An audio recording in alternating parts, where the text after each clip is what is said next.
السلام عليكم ورحمة الله وبركاته. اللهم صل وسلم وبارك على أفضل خلق الله سيدنا محمد وعلى آله وأصحابه أجمعين. أهلا بكم حبايب قلبي، نورتوني وشرفتوني في قناتي المتواضعة. أتمنى منكم قبل أي حاجة الصلاة على الحبيب المصطفى عليه أفضل الصلاة والسلام. تعليق حلو يكبر الخاطر، ربنا يكبر بخاطرنا أجمعين. اشتراك في القناة كده ونفعل الجرس عشان إن شاء الله نبقى مع بعض وأقوى وأحسن بإذن الله. يلا بقى، خلصنا العيد ميلاد وزقطتنا وفرحنا وأكلنا جاتوه وأكلنا حلويات. يلا بقى ندخل على الشغل الجامد. طبعا أنا عيد ميلاد ما كنتش عازمة فيه حد، كان كله تقريبا ناس بسيطة قوي وكلهم أطفال، فبهدلوا البيت بما فيه الكفاية. كوباية حاجة ساقعة وقع هنا، حتة جاتوه وقع على الركنة، أكل وقع منهم، كاتشب على الحيطة. فالدنيا كانت واصلة لدرجة فظيعة. أنا قبلها بيوم، يوم العيد ميلاد، أنا الصبح مروقة ومسحة ومخلصة كل اللي ورايا، بس كل ده طار. شايفين البلاط كده من عند السجاد، كل ده جاتوهات بقى ومكان العيد ميلاد. ربنا يا رب يديم الحياة علينا كلها فرح وأعياد يا رب العالمين. هي مش عيد ميلاد لحد هيقول لي بدعة مش محبوب. أنا طفل عنده 5 سنين وحبيت أفرحه بس مش أكتر. فمشغلة الغسالة وبروق في البيت والدنيا على بعضها، والله المعين يا رب يعين كل واحد على حاله. في 100,000 حاجة بعملها في نفس الساعة. هنا الغسالة شغالة، بطلع منها كده واحط فيها تاني دور تاني لحد ما اخلص حاجة في الشقة، ولحد ما تبطل ارجع لها تاني. هنا خلاص بقى حطيت دور تاني وبدأت كده اشطف المرايات دي واطلع تاني اشوف اللي ورايا بره. شغلت كده الشاشة على القرآن، وده مكان الفطار دخلته جوه. هبتدي بقى كده ان انا اروق حاجة الترابيزة دي كان طالع عينيها، كانوا فيه اطفال بياكلوا عليها. خلاص بقى الفرشة دي واقع عليها حاجة ساقعة، وبصوا من كل حاجة. هبتدي كده اجيب الفرشة بتاعتي الجميلة، الستاير القطيفة، وابتدي كده احلى حاجة واكتر حاجة بتستحمل. هنا النور كان قطع، خلاص هنا فرشتها، شايفين ما شاء الله جمالها ونفس لون الركنة. خلاص بقى هعمل الجزء التاني من الركنة نفس الحكاية. دي تنفيضة حلوة كده. انا ما شلتش الخدة ديات بتاعت الركنة وما شلتش السجادة. ليه؟ لان انا قبلها بيوم عاملة كل ده. انا قبلها بيوم عامله روتين قوي قوي في البيت. فانا عارفه ان الداخلي نظيف، يعني هو كل البهدله بس مكان قعده الاطفال ومكان اكلهم بس. فعشان كده انا الروتين بتاعي كان تغيير الفرشه بس اللي هم كانوا قاعدين عليها.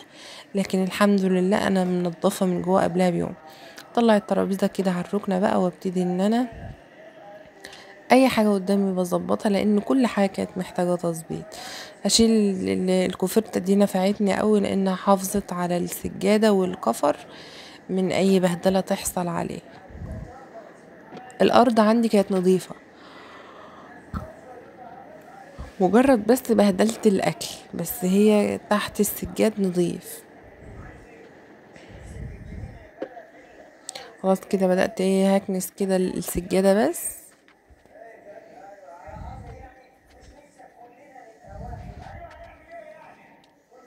ما تنسوش الصلاة على الحبيب المصطفى وتدوني رأيكم كده في التعليقات. هبتدي كده بس ان تحتها ما شاء الله نضيف، فهبتدي بس كده ان انا ارفع السجادة مكان الرجلين، مكان اي حد كان معدي، اكنس حواليها كده وخلاص.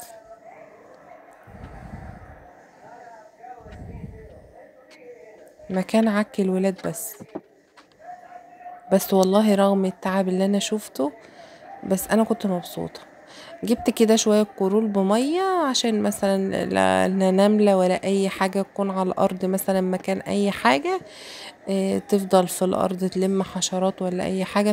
فبدأت بقى هنا خلاص ادخل على المطبخ، واللي شفته في المطبخ كل تحضيرات العيد ميلاد حرفيا ما فيش كوباية نظيفة، ما فيش مقلعة نظيفة، ما فيش اي حاجة نظيفة المطبخ ده قعد معايا تقريبا اكتر من ساعتين تنظيف، لدرجة ان انا ايدي وجعتني من كتر غسيل المواعين والترويق فيه. الرخامة دي حرفيا ما كانش فيها مكان لكوباية. بدأت كده اظبط بقى اي حاجة محتاجاها لسه هستعملها، عينها في الضرفة فوق، اي حاجة خلاص هجيب كيس كده وابتدي اشيل كل حاجة.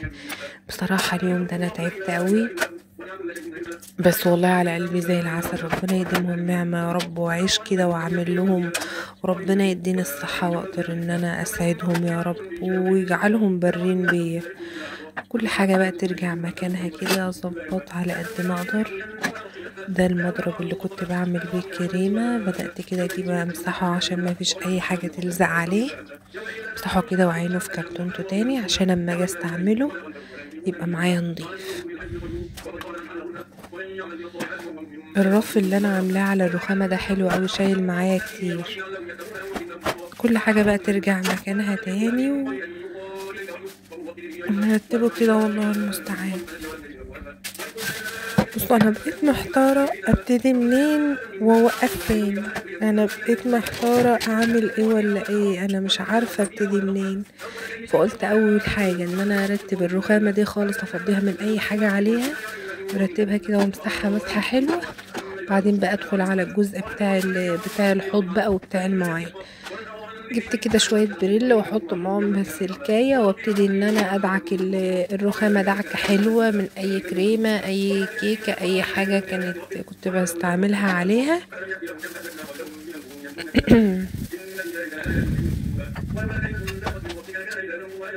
ابتدي كده انشف على طول. انا ما شاء الله الرخامة الطويلة دي عندي 4 متر كده، بنفس حتة كده غسلتها، وبدأت ان انا امسح اي حاجة واقعة مني على باب المطبخ من تحت، اي حاجة، عشان ايه النمل ما بيصدق. لمعها كده تلميعة كمان، ونروح بقى على الفرن. انا حاطاه في جنب كده بستعملوش كتير. ابتدي كده اشيل اي حاجة عليه ما عدلاش لازمة وامسحه مسحة وخلاص على كده. ندخل بقى في المعركة الكبيرة اللي هو الجزء بتاع المواعين. اي كده حاجة عندي، اي اكياس هلمهم كلهم في كيس واحد واخدهم وانا نازلة ارميهم. انا اهم حاجة عندي الحاجة تكون مرتبة في مكانها، ده اهم حاجة عندي، ان كل حاجة تبقى المنظر قدام عيني، يبقى فيه ترتيب جوه قبل بره. بدأت كده ان انا شطة في المواعين، كده تشطيفة على السريع. انا شلت حتة المواعين دي يا دوب، بس غسلت معاكم كام كوباية وخلاص. ربنا المعين يا رب. خلاص كده انا خلصت المواعين. هبتدي كده اشطف الطبق اللي كان فيه البريل واحط فيه تاني. ادعك بقى الرخامة. العلبة دي انا حطاها هنا على الحوض، احط فيها اي بصلة اي حاجة. كل يوم بالليل ارميها واغسل العلبة واسيبها لتاني يوم. الحلة دي كانت محتاجة تبوش كده بمية، فكنت مبوشاها، فلقيتها بتطلع معايا، فقلت بالمرة بقى اغسلها كده. اغسل الحتة اللي انا بستعملها، الفوطة بتاعة المطبخ. ادعك كده الحوض والحيطة اللي وراه، واي حاجة في ايدي بدعكها.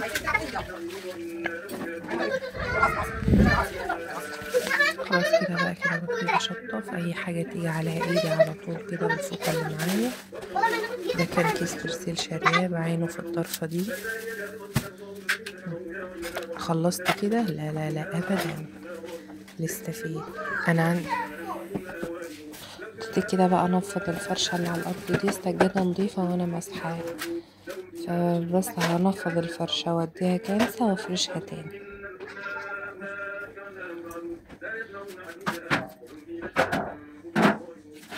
الصينية دي انا كنت عاملة فيها فطير، فابتديت كده ابوشها بشوية مية. لما اخلص هعمل.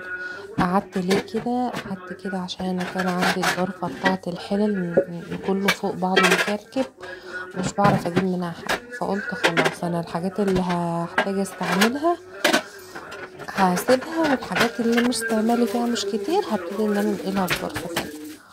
خلصت وبدأت ان انا اكنس الارض وافرشها. اتمنى الفيديو يعجبكم، اتمنى منكم تشجيع وكلمة الخير الخاطئ. ما تنسوش الاشتراك في القناة وتفعيل زر الجرس عشان يوصل لكم كل جديد. بحبكم في الله، والسلام عليكم ورحمة الله وبركاته.